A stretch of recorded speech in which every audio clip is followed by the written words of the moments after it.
एक बार की बात है, किसी गांव में एक साधारण सा लड़का रहता था। उसकी जिंदगी में बहुत सारी समस्याएं थी। जैसे जैसे दिन बीत रहे थे, परेशानी रुकने का नाम नहीं ले रही थी। क्योंकि जिंदगी में इंसान जब असफल होता है तो हर परेशानी का सामना करना पड़ता है। अब उस लड़के को समझ नहीं आ रहा था कि वह आगे कैसे बढ़े, और फिर उसने सोचा कि अब उसके पास और कोई रास्ता नहीं है। फिर एक दिन उसके अपने घर के पास एक झील थी, जहां मायूस बैठकर पेड़ की छांव में कुछ सोच रहा था। फिर एकदम से उसकी नजर एक घायल परिंदे पर पड़ी। परिंदा बार बार उड़ने की कोशिश कर रहा था, लेकिन बार बार गिर जा रहा था। उस लड़के ने सोचा कि यह परिंदा बार बार उड़ने की कोशिश कर रहा है, जबकि इसका पंख जख्मी है। फिर उस लड़के को उस परिंदे पर दया आई और उसकी मदद करने के लिए आगे बढ़ा।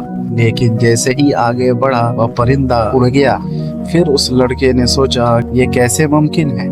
यह तो अभी उड़ नहीं पा रहा था, लेकिन फिर ये कैसे उड़ गया? वहीं पास में बैठा एक बूढ़ा व्यक्ति यह नजारा देख रहा होता है। फिर वह बूढ़ा इंसान उस लड़के के पास आता है और मुस्कुराते हुए बोलता है, क्या तुम जानते हो, वह परिंदा उड़ सकता था और शायद वह थक गया होगा, इसलिए यहाँ थोड़ी देर रुक गया होगा। और फिर आगे बोलता है, हमारी जिंदगी में भी ऐसा ही होता है। हम लोग कई बार थक जाते हैं और हमें लगता है कि हम कुछ कर नहीं सकते। हमारे पंख भी उड़ने की ताकत रखते हैं, बस हमें थोड़ा देर रुक करके हमें ताकत को पहचानना पड़ता है। फिर उस लड़के को एक नई सोच मिली कि जब परिंदा थोड़ा रुक सकता है और फिर से वो उड़ सकता है, वैसे ही हम अपनी जिंदगी में थोड़ा रुक कर फिर से खड़े हो सकते हैं। क्योंकि हर रुकावट का मतलब हार नहीं होता, बल्कि हमारे लिए एक मौका होता है अपनी ताकत को पहचानने का। और फिर उसके बाद उस लड़के ने कभी हार नहीं मानी।